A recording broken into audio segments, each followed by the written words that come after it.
오래전 일인데요.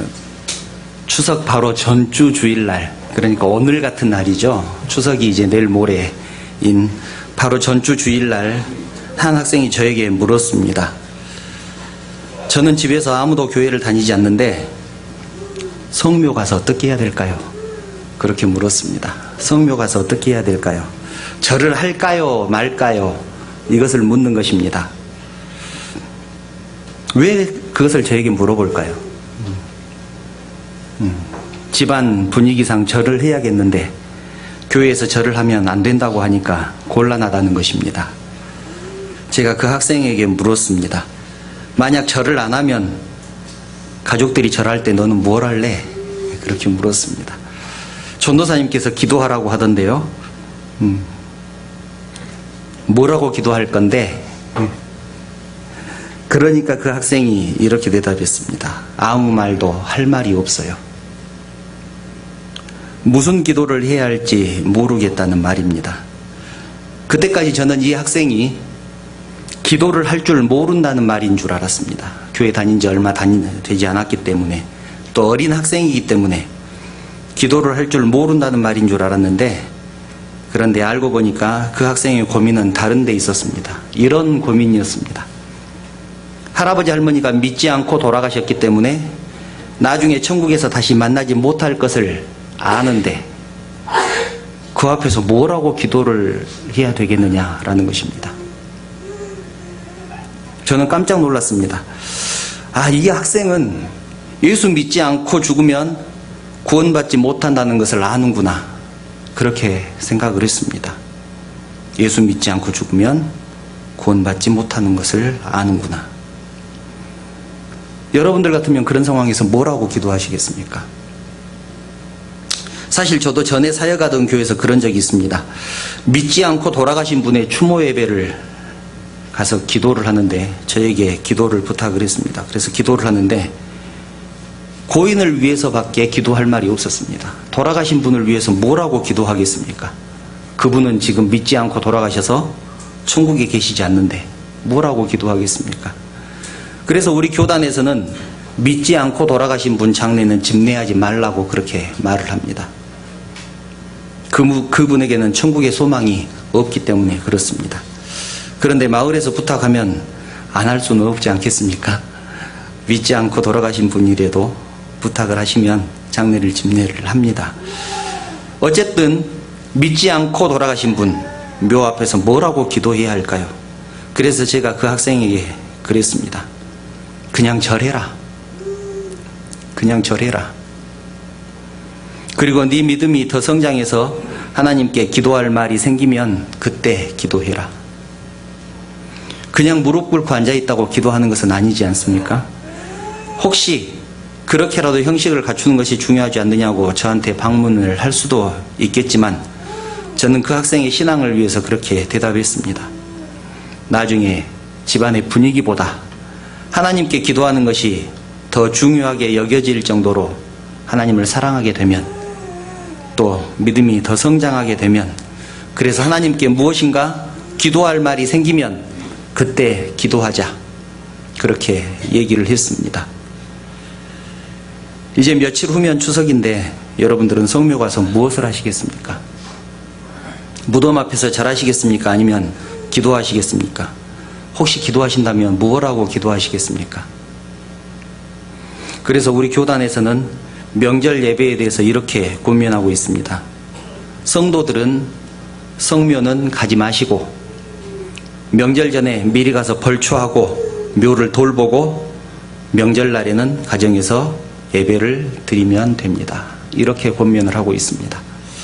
돌아가신 부모님 무덤에 잘하려고 하지 마시고 부모님이 돌아가시기 전에 잘 하시는 것이 옳지 않겠습니까? 세상에서 제일 소중한 사람이 누구일까요?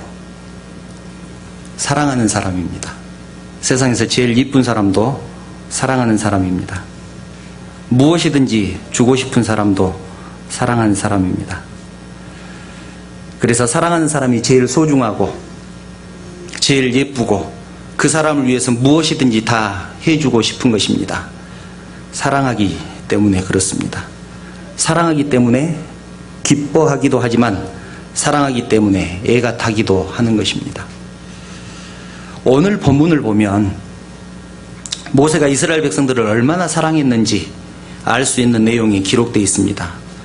모세는 평생에 5권의 성경을 썼습니다. 이것을 모세오경이라고 하죠. 창세기, 출애굽기, 레위기, 민수기, 신명기 이렇게 5권의 책을 썼는데 레위기와 신명기는 좀 다른 책입니다. 쉽게 얘기를 해서 창세기와 출애굽기, 민수기는 일어난 사실을 그대로 기록한 책입니다. 그런데 민수기와 신명기는 그 사이에 들어가 있는 부록 같은 책입니다. 그 중에서도 오늘은 신명기에 대해서 함께 나눌 건데요. 신명기에 기록된 모세의 명령을 중심으로 함께 생각해 보려고 하는 것입니다. 이스라엘 백성들은 애굽에서 나온 뒤에 가나안 땅에 들어가기 위해서 행진을 했습니다. 가나안 땅을 눈앞에 두고 가데스 바네아라는 땅에서 정탐꾼을 보냅니다. 이 얘기는 우리가 너무나 잘 아는 얘기 아닙니까? 정탐꾼을 보내는데 10명의 정탐꾼은 가나안 땅에 들어가지 못할 것이라고 부정적인 보고를 했습니다. 이스라엘 백성들은 이 보고를 듣고 하나님을 원망했습니다. 모세를 원망했습니다. 모세를 돌로 치려고 했습니다. 그래서 하나님께서 굉장히 화가 났습니다. 하나님의 진노를 사서 벌을 받게 됩니다. 그런데 그 벌이 굉장히 가혹합니다. 어떤 벌이냐면 20살 이상 되는 성인들은 가나안 땅에 들어가지 못하도록 모두 늙어서 죽을 때까지 광야에서 방황을 하는 그런 벌을 받게 됩니다. 그러니까 하나님께서 20살 이상 되는 어른들을 가나안 땅에 들여보내기 싫으신 것입니다. 그래서 늙어 죽을 때까지 가나안 땅에서 방황을 하게 만드는데 그 세월이 40년입니다. 그러니까 이스라엘 백성들 중에서 어른들은 아무도 가나안 땅에 들어갈 자격이 없었던 것입니다. 하나님께서 그렇게 생각하셨습니다. 당연히 모세도 가나안 땅에 들어가지 못하게 하셨습니다. 그래서 실제로 가나안 땅에 모세도 들어가지 못하고 가나안 땅에 들어가기 직전에 모세도 죽게 됩니다. 그런데 가나안 땅에 들어가지 못하는 모세의 심정이 어땠을까요? 가나안 땅에 들어가려고 그동안 그 모진 고난과 역경을 다 견뎌낸 모세 아닙니까? 그렇게 소망했던 가나안 땅이었지만 하나님께서는 모세에게 가나안 땅을 허락하지 않으셨습니다. 가나안 땅에 얼마나 들어가고 싶었는지 모세가 하나님께 기도를 했습니다. 신명기 3장 25절 말씀을 보면 모세가 하나님께 기도하는 그 기도가 나와 있습니다. 구하옵나니 나를 건너가게 하사 요단 저쪽에 있는 아름다운 땅, 아름다운 산과 레바논을 보게 하옵소서. 이것이 모세가 하나님께 기도한 것입니다. 나를 가나안 땅에 들어가게 해주세요. 모세가 가나안 땅에 들어갈 수 있게 해달라고 하나님께 기도했습니다. 그런데 하나님께서 뭐라고 하셨을까요? 26절부터 27절 말씀을 보면 하나님의 대답이 나와 있습니다. 여호와께서 너희 때문에 내게 진노하사 내 말을 듣지 아니하시고 내게 이르시기를 그만해도 족하니 이 일로 다시 내게 말하지 말라. 너는 비스가산 꼭대기에 올라가서 눈을 들어 동서남북을 바라고 내 눈으로 그 땅을 바라보라.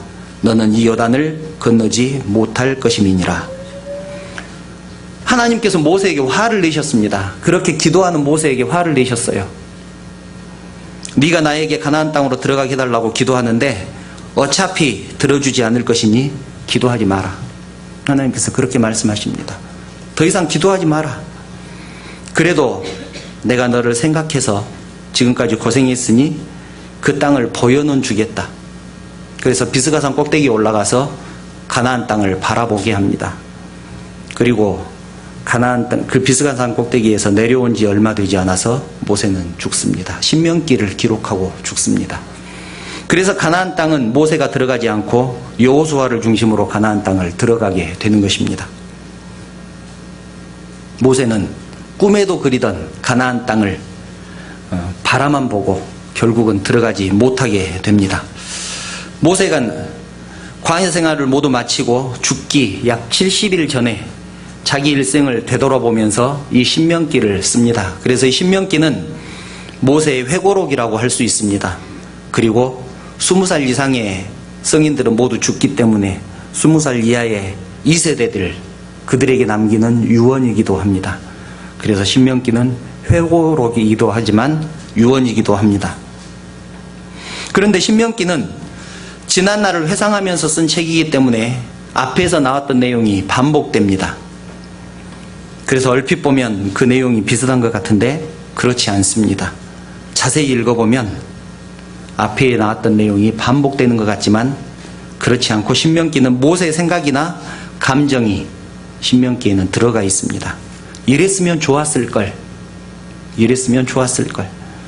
하나님을 이렇게 믿었으면 좋았을 걸. 하나님 뜻에 이렇게 순종했으면 좋았을 걸. 또는 그 2세대들에게 이렇게 하라라는 부탁의 말씀과 회한의 말씀이 기록되어 있습니다. 모세의 생각이 많이 표현되어 있다는 말입니다. 본문 말씀이 모세의 마음이 담겨있는 대표적인 말입니다. 이스라엘 백성들을 사랑하는 모세의 마음, 이스라엘 백성들이 가나안 땅에 들어가기를 바라는 모세의 마음이 담겨 있습니다. 모세는 3500년 전에 이스라엘 백성들에게 이 말을 했습니다. 그리고 그 말씀은 오늘 이 시간 저와 여러분들에게 하고 있습니다. 우리들에게는 어떤 의미가 있을까요? 가나안 땅을 들어가지 못하는 모세는 얼마나 한이 되었을까요? 한평생 가나안 땅에 들어가기 위해서 그렇게 몸부림을 쳤는데 가나안 땅에 들어가지 못하게 되었으니 얼마나 억울하겠습니까? 그래서 가나안 땅에 들어가지 못하는 그 심정을 한마디로 표현한 말씀이 본문 5절 말씀입니다. 본문 5절 말씀을 한번 함께 읽어보겠습니다. 본문 5절입니다. 시작. 너는 마음을 다하고 뜻을 다하고 힘을 다하여 네 하나님 여호와를 사랑하라. 마음을 다하고 뜻을 다하고 힘을 다해서 네 하나님 여호와를 사랑하라. 근데 이 말씀이 왜 그렇게 모세의 한이 되는 말씀일까요? 그냥 평범한 말씀인데 2세대들에게 그냥 부탁한 말씀인 것처럼 그렇게 보이는데 왜 이 속에 한이 들어있느냐 하는 것입니다. 이 말씀 속에는 이런 의미가 들어있습니다. 너희도 나처럼 약속의 땅에 들어가지 못하는 일이 없도록 하나님을 사랑해라. 이런 말입니다. 너희도 나처럼 버림받지 않으려면 하나님을 사랑해라. 너희도 천국에 가고 싶으면 하나님을 사랑해라. 우리가 잘 알지 않습니까? 가나안 땅은 천국을 상징합니다. 그래서 천국에 가고 싶으면 하나님을 사랑해라. 모세는 자기를 비롯한 20살 이상의 어른들이 가나안 땅에 들어가지 못한 것은 하나님의 명령을 어기고 하나님을 사랑하지 않았기 때문이라고 생각을 했습니다. 그래서 모세는 그 2세대들에게 부탁을 하는 것입니다. 너희는 마음을 다하고 뜻을 다하고 힘을 다하여 내 하나님 여호와를 사랑해라. 그렇게 몇 번이고 강조해서 이 말을 하는 것입니다. 그러나 모세는 이 말을 하면서도 이스라엘 백성들을 믿지 못했습니다. 광야 생활에서 이스라엘 백성들이 모세 속을 얼마나 썩였습니까? 조금만 배고프면 우리를 굶겨 죽이려고 애굽에서 데리고 나왔냐? 조금만 목마르면 모세를 돌로 치려고 하지를 않나? 만나만 먹고 도저히 못 살겠다. 고기를 주라. 애굽에 무덤이 없어서 우리를 이곳에까지 이끌어내서 광야에서 죽게 하느냐? 모세 속을 지긋지긋하게 썩였던 그 이스라엘 백성이지만 모세는 그런 이스라엘 백성들을 정말로 사랑했습니다. 얼마나 사랑했는지 뒷부분에 제가 또 설명을 하겠습니다만 하나님께서는 이스라엘 백성들을 그렇게 사랑하는 모세를 보고 칭찬을 하셨습니다. 민수기 12장 3절을 보면 이렇게 말씀합니다. 이 사람 모세는 그 온유함이 지면의 모든 사람보다 더하더라. 옛날 성경에는 지면의 모든 사람보다 승하더라. 그렇게 기록되어 있습니다. 그런 온갖 모욕과 그런 불평을 들으면서도 이스라엘 백성들을 사랑하는 그 마음이 변치 않았습니다. 어쨌든 정말 말 안 듣는 백성 중에 하나가 이스라엘 민족입니다. 이스라엘 백성이 하나님을 배반하고 또 자기처럼 벌을 받을까 봐서 모세는 또 부탁을 하는 것입니다.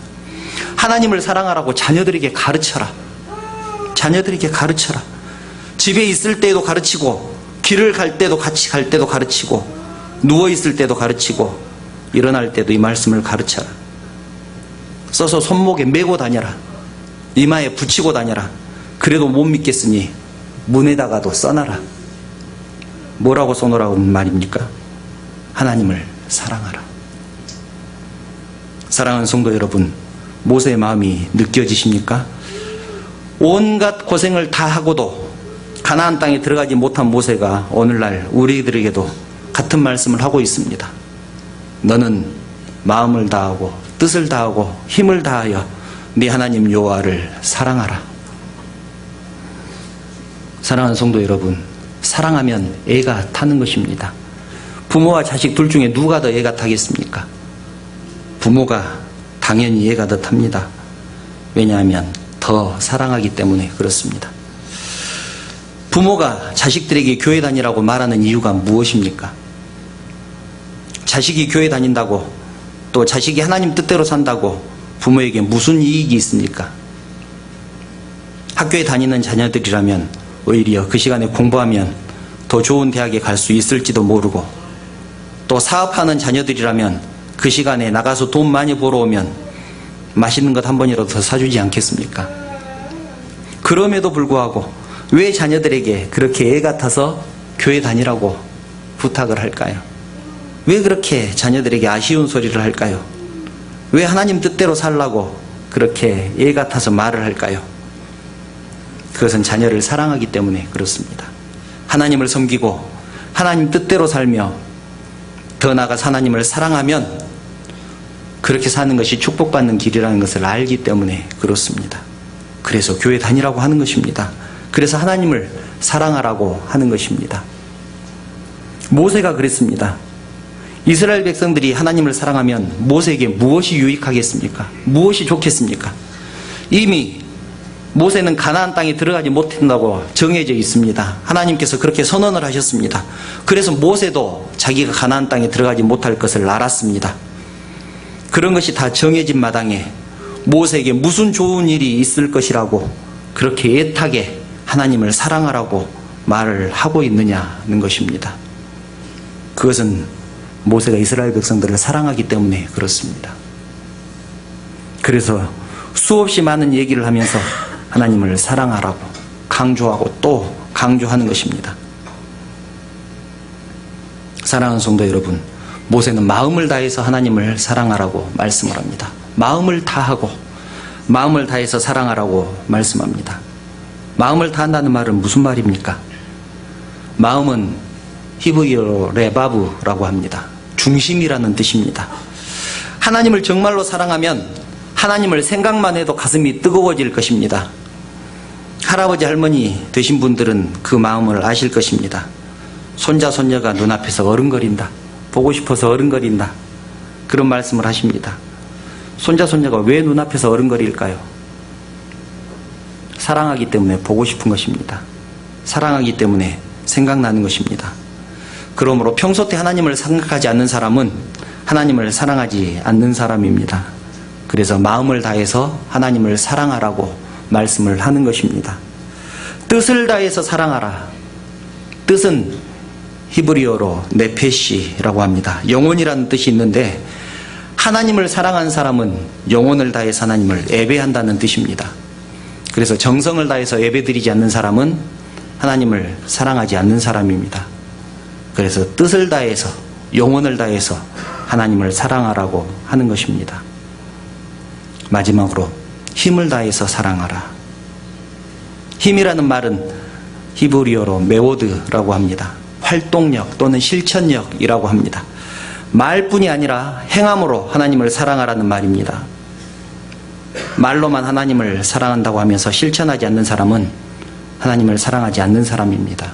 그래서 모세는 힘을 다해서 하나님을 사랑하라고 말을 하는 것입니다. 사랑하는 성도 여러분, 이 시간 한번 생각해 보시기를 바랍니다. 여러분은 자녀를 사랑하십니까? 부모를 사랑하십니까? 남편을, 아내를 사랑하시냐 이 말입니다. 당연히 사랑하지요. 당연히 사랑합니다. 그런데 왜 사랑하십니까? 부모니까 사랑하십니까? 자녀니까, 형제 자매니까, 부부니까 사랑하십니까? 그 외에 사랑하는 다른 이유가 혹시 있습니까? 제가 너무 엉뚱한 질문을 드리는 것 아닙니까? 그래서 질문을 바꾸어서 다시 한번 물어보겠습니다. 여러분은 여러분의 자녀들의 영혼을 사랑하십니까? 여러분의 부모님의 영혼을 사랑하시느냐 이 말입니다. 남편의 영혼을, 아내의 영혼을 사랑하십니까? 혹시 부모님의 영혼이 또는 자녀의 영혼이, 남편이, 아내가 구원받든지 말든지 상관없는 것은 아닙니까? 사랑하는데 왜 그러고 계십니까? 모세는 이스라엘 백성들을 얼마나 사랑했는지 아십니까? 하나님께서 이스라엘 백성들에게 화가 나서 이스라엘 백성들을 전부 쓸어버리겠다고 하자 모세가 하나님께 애원을 했습니다. 차라리 내 이름을 생명책에서 지워주시고 이스라엘 백성들은 용서해 주십시오. 이것이 모세의 기도입니다. 그만큼 이스라엘 백성들을 사랑했습니다. 여러분은 하나님께서 여러분의 가족을 쓸어버리겠다고 하면 여러분들 어떻게 하시겠습니까? 이제는 가족을 가족으로만 바라보지 마시고 가족의 영혼을 바라보시기 바랍니다. 하나님께서 그렇게 사랑하시는 그 영혼을 바라보시기 바랍니다. 우리 교회가 매월 셋째 주면 초청장을 나눠드리는데 초청장을 나눠드리는 주에 제가 항상 드리는 말씀이 있습니다. 가장 사랑한 사람에게 이 초청장을 전해주시기 바랍니다. 그 사람을 구원시키는 일이 그 사람을 가장 사랑하는 것이기 때문에 그렇습니다. 예수님도 우리를 너무나 사랑하셔서 우리가 구원받기를 원하셨습니다. 그래서 예수님은 기쁜 마음으로 십자가를 지셨습니다. 우리가 아무리 가족을 사랑한다고 해도 그들을 위해서 십자가를 질 수는 없습니다. 그러나 예수 믿으라고 권면할 수는 있지 않겠습니까? 그것이 십자가를 지는 것보다는 쉽지 않겠습니까? 사랑하는 성도 여러분, 하나님을 사랑하는 것은 내 마음을 드리는 것입니다. 그러나 내 자녀를, 남편을, 아내를 진짜로 사랑하는 것은 그들이 하나님을 사랑하도록 권면하는 것이라는 것을 기억하시기 바랍니다. 하나님의 사랑을 전하는 것보다 더 큰 사랑은 없습니다. 이제는 가족이니까 사랑하는 그 차원을 넘어서 하나님께서 사랑하시는 영혼이기 때문에 사랑하시기 바랍니다. 그리고 이번 추석에 믿지 않는 자녀가 찾아오면 진지하게 말씀하시기 바랍니다. 너희들 예수 믿는 것이 내 소원이다. 너희들 예수 믿는 것이 내 소원이다. 유언이라고 생각하고 한번 들어주라. 교회 가자. 믿지 않는 부모님을 만나면 진지하게 말씀하시기 바랍니다. 아버지, 어머니, 내 소원입니다. 교회 다닙시다. 그러면 지금은 즉시 교회에 나오지 않는다고 할지라도 언젠가는 예수 믿을 것입니다. 내 부모이고 내 자식이고 내 남편이고 내 아내이기 이전에 하나님께서 진정으로 사랑하시는 영혼이라는 것을 기억하시기 바랍니다. 하나님께서 그 영혼을 구원하시기 위해서 독생자 예수 그리스도를 십자가에 내어주셨다는 것을 기억하시고 하나님께서 사랑하시는 그 영혼을 위해서 기도하고 권면함으로 주님 앞으로 인도하시는 우리 모두가 되시기를 축원합니다. 그리고 마음을 다하고 힘을 다하고 뜻을 다해서 하나님을 사랑하는 우리 모두가 되시기를 축원합니다. 기도드리겠습니다. 거룩하신 하나님, 하나님의 은혜를 진심으로 감사를 드립니다. 연약하고 부족한 저희들이지만 끝까지 포기하지 않으시고 그 크신 사랑으로 사랑하시고 품어주신 그 은혜를 진심으로 감사를 드립니다. 간절히 기도하옵기는 마음을 다하고 뜻을 다하고 힘을 다해 하나님을 사랑하게 하시고 하나님께서 사랑하시는 그 영혼들을 더욱더 사랑하게 하여 주시옵소서. 이 세상에서 가장 큰 사랑은 복음을 전하는 것이라는 것을 깨달았사오니 이제는 하나님의 사랑을 전함으로 우리의 사랑을 표현하게 하여 주시옵소서. 또한 주님의 몸된 교회를 섬기게 하시고 여러 가지 사명을 맡겨주신 것을 감사드립니다. 저희들에게 믿음을 더하여 주셔서 맡겨주신 그 사명을 잘 감당할 수 있도록 인도하여 주시옵소서. 그래야 주님의 부르심에 합당하게 행하는 저희들 되게 하여 주시옵소서. 거룩하신 예수님의 이름으로 기도드리옵나이다. 아멘.